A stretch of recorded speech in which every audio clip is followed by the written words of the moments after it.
اچھا، لکھے ہوئے آئین اور قانون کو تو ظاہر ہے بھول ہی جائے نا، مٹی پائیں، بالکل فراموش کرتے ہیں، اس کو تو پاکستان میں پوچھتا ہی نہیں. لیکن جو رائج اصول ہے، یعنی فوج سے ڈرنا ہے اور اس کے علاوہ بس کوئی خاص ڈرنے کی ضرورت نہیں ہے، اب اس سے بھی معاملات آگے سے رکھتے جا رہے ہیں. اب مریم نواز حکومت سے بھی ویسے ہی ڈرنا ہے جیسے کہ فوج سے ڈرنا ہے. عجیب لگتی ہے نا بات، لیکن یہ فیکٹ ہے، آج کی تاریخ کا سچ ہے. کیونکہ جو تونسا میں 100 سے زائد بچوں میں ایڈز ڈائگنوز کرنے والی بی بی سی کی ہولناک قسم کی رپورٹ ہے، اس قسم کے واقعات بہت مہینے پہلے پاکستان کے دوسرے جو لوکل نیوز چینلز ہیں ان پر بھی نشر ہوتے رہے ہیں کہ جی یہاں اکا دکا کیسز ہیں جن میں بچوں میں ایڈز منتقل ہو رہی ہے، اور جی پرانی سرنجز استعمال ہو رہی ہیں ہاسپٹلز میں وغیرہ وغیرہ. لیکن وہ ایک آدھ دن کسی بلیٹن میں کوئی خبر چلی اور اس کے بعد وہ پیکج کٹ ہو گیا، آگے نہیں چلا. اس کو فالو اپ بھی تو کرنا ہوتا ہے نا. ظاہر ہے جب ایک بڑا اسکینڈل آتا ہے تو اس کا روز فالو اپ آتا ہے، لیکن وہ نہیں ہوا. نیوز چینلز میں یہ خبر آنی شروع ہوئی تھی دسمبر جنوری فروری میں، اور اس کے بعد کل ہو گئی.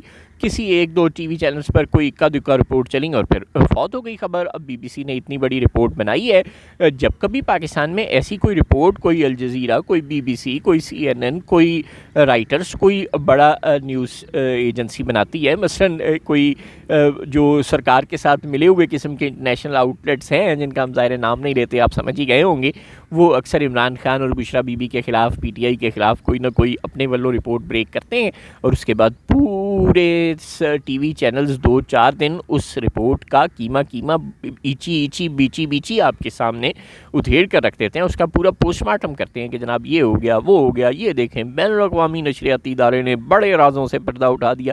اس طرح کی باتیں آپ سنتے ہیں نا، تو یہ ہوتا ہے. لیکن اب اتنا بڑا پبلک انٹرسٹ کا معاملہ ہے، 100 سے زائد چھوٹے معصوم بچوں میں ایڈز منتقل ہوئی ہے، ایک ہاسپٹل کا عملہ اس کی نائلین ملوث ہے.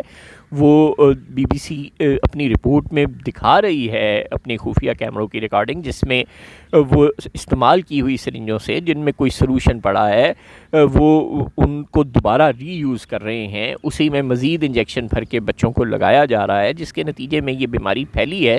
لیکن آپ کو کوئی ٹی وی چینلز پر شور مچا ہوا ملا تو گویا اب ڈر صرف فوج سے نہیں لگتا، اب مریم نواز سے بھی ڈر لگتا ہے. اب جو مریم نواز کے خلاف بولے گا، سی سی ڈی آئے گی، اس کو بھی اٹھا کر لے جائے گی، اٹھا کر سوری کیوں لے جائے گی، سیدھا قتل ہی کر دے گی.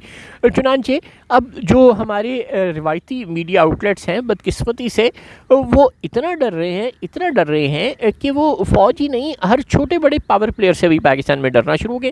تو پھر یہ ٹی وی چینل بند کیوں نہیں کر دیتے؟ یہ ڈھکوسلا، یہ ڈرامہ بند ہی کر دیں، یہ چلائیں ہی نہ. جب انہوں نے پبلک انٹرسٹ کی کوئی خبر دینی ہی نہیں، وہ پہلے آپ کو یاد ہوگا یہ حکم ملا تھا ٹی وی چینلز کو کہ روٹیاں گلے میں ہار ڈال کر کوئی نہ دکھائیں، کوئی ٹائر جلاتا ہوا نہ دکھائیں. گویا ہر قسم کا جو عوامی احتجاج ہے، عوام کی آواز ہے، اس کو آپ نے کل ہی کرنا ہے. کوئی فاشسٹ قسم کی رجیم، ایکسٹریم فاشسٹ قسم کی رجیم بنتے جانا ہے.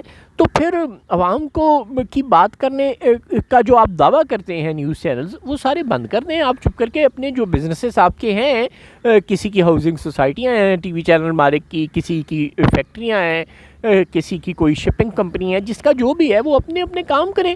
بس پھر آپ یہ ٹی وی چینلز کا ڈرامہ بند کر دیں نا، سرکار کے ترجمان بھرتی ہو جائیں. آپ ایسے کریں کہ تمام ٹی وی چینل مالکان اور ان کے جو نام نہاد ملازم صحافی ہیں، وہ سارے کے سارے کچھ اسما بخاری، کچھ شرجیل میمن اور کچھ عطا تارڑ کی منسٹریوں میں ملازم بھرتی ہو جائیں.